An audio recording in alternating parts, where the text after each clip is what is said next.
Assalamualaikum warahmatullahi wabarakatuh. Perkenalkan, nama saya Nur Zamania, NIM A1H1200099, kelas A. Pertama-tama saya akan menjelaskan materi tentang filsafat pendidikan dari bab 1 sampai bab 6. Yang bab satunya yaitu tentang ruang lingkup filsafat ilmu. A. Pengertian filsafat ilmu. Filsafat ilmu adalah kajian secara mendalam tentang dasar-dasar ilmu yang mencakup ontologi, epistemologi, dan epistemologi. B. Filsafat ilmu. Ada beberapa pembagian filsafat ilmu, yaitu 1. Epistemologi, 2. Metafisika, 3. Logika, 4. Etika, 5. Estetika. Tujuan filsafat ilmu. Tujuan filsafat ilmu dibagi menjadi beberapa bagian, yaitu 1. Mendalami unsur-unsur pokok, 2. Memahami sejarah pertumbuhan, perkembangan, kemajuan ilmu di berbagai bidang, 3. Menjadi pedoman bagi para dosen dan mahasiswa dalam mendalami studi di perguruan tinggi, 4. Mendorong para calon ilmuwan untuk konsisten dalam mendalami ilmu dan pengembangannya, 5. Mempertegas bahwa dalam persoalan sumber daya dan tujuan antara ilmu dan agama tidak ada pertentangan. Bab 2. Sejarah perkembangan ilmu. A. Landasan ilmu pada zaman Yunani. Landasan ilmu pada zaman Yunani dibagi menjadi 4, yaitu 1. Thales, 2. Anaximandros, 3. Parmenides, 4. Pythagoras. B. Perkembangan ilmu zaman Islam. Sejarah perkembangan ilmu dalam Islam terbagi dalam beberapa zaman, yaitu 1. Perkembangan ilmu pada masa klasik, 2. Perkembangan ilmu pada masa kejayaan Islam, 3. Perkembangan masa keruntuhan tradisi keilmuan dalam Islam, 4. Perkembangan penyampaian ilmu dan filsafat Yunani ke dunia Islam.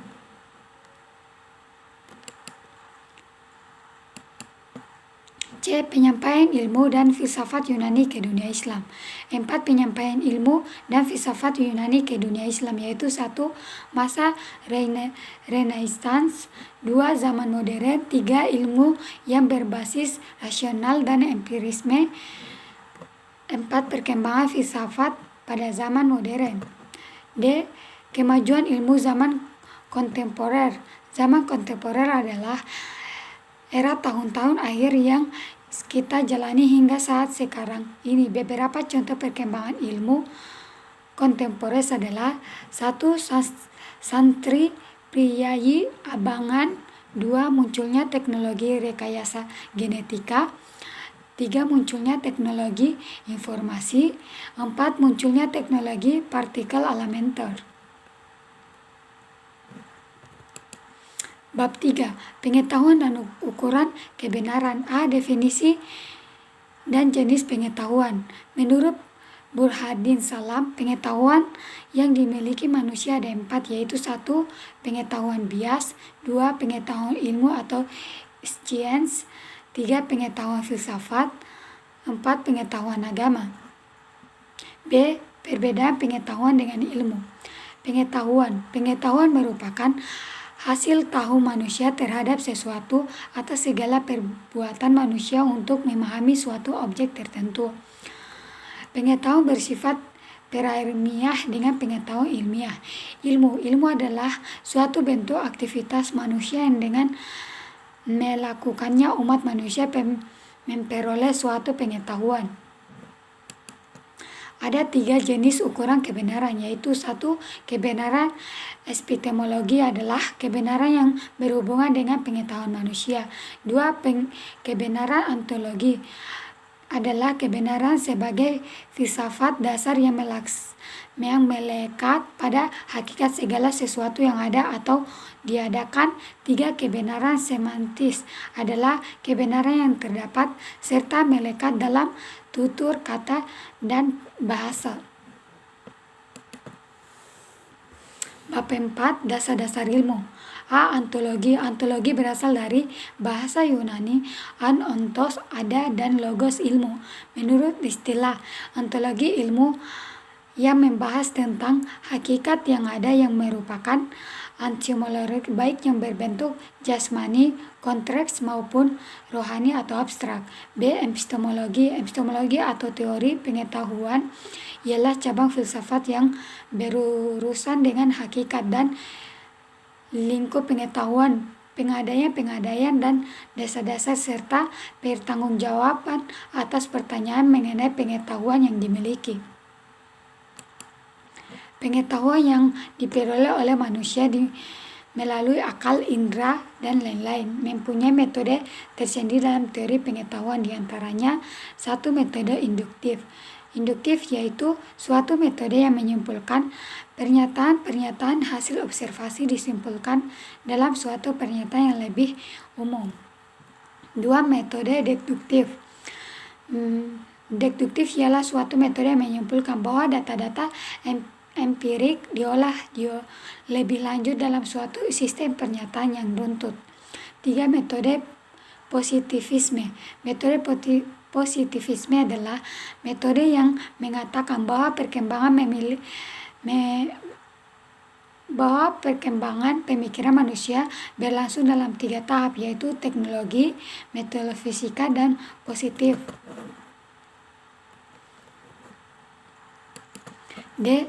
Aksiologi. Aksiologi berasal dari bahasa Yunani axios yang berarti nilai dan logos yang berarti teori. Jadi aksiologi adalah teori tentang nilai. Nilai yang dimaksud adalah suatu yang dimiliki manusia untuk melakukan berbagai pertimbangan tentang apa yang dimiliki dinilai. Teori tentang nilai yang dalam filsafat mengacu pada permasalahan etika dan estetika. Etika menilai perbuatan manusia.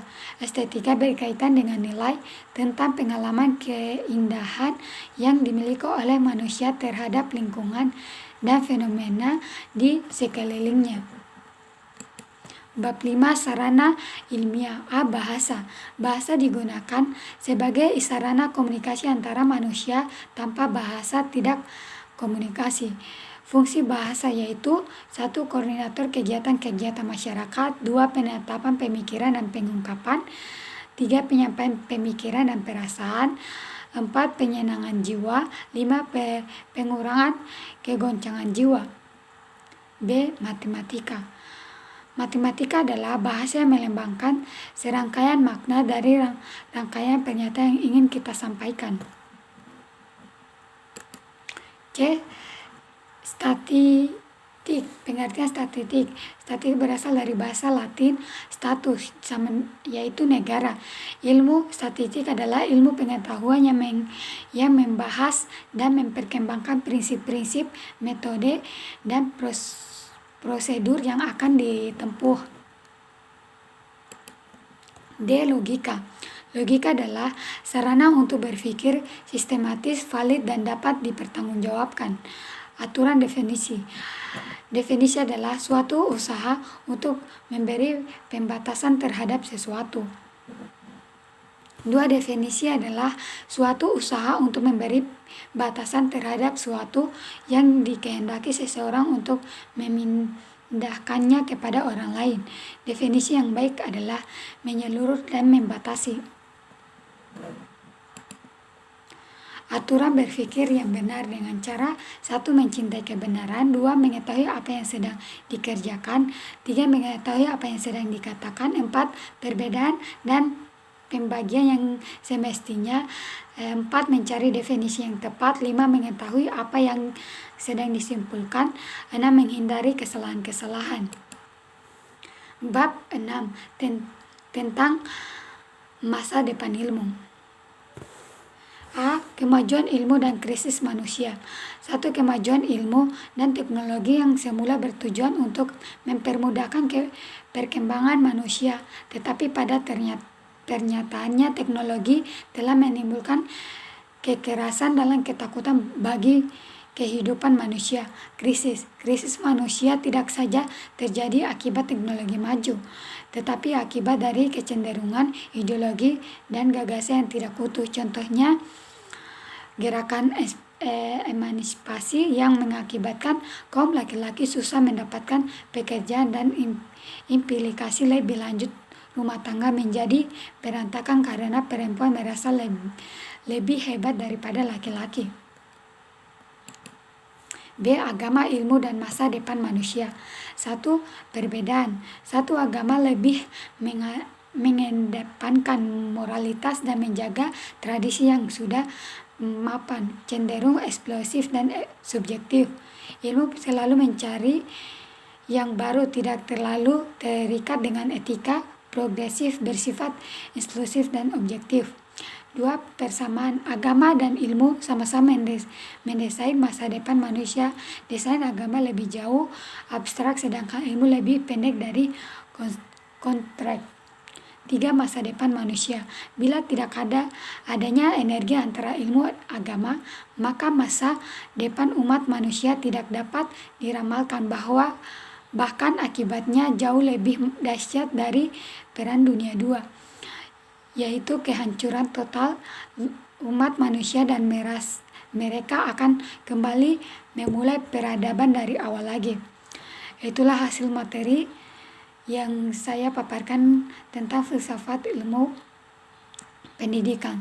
Bila ada kurang, mohon dimaafkan. Saya akhiri dengan ucapan wassalamualaikum warahmatullahi wabarakatuh.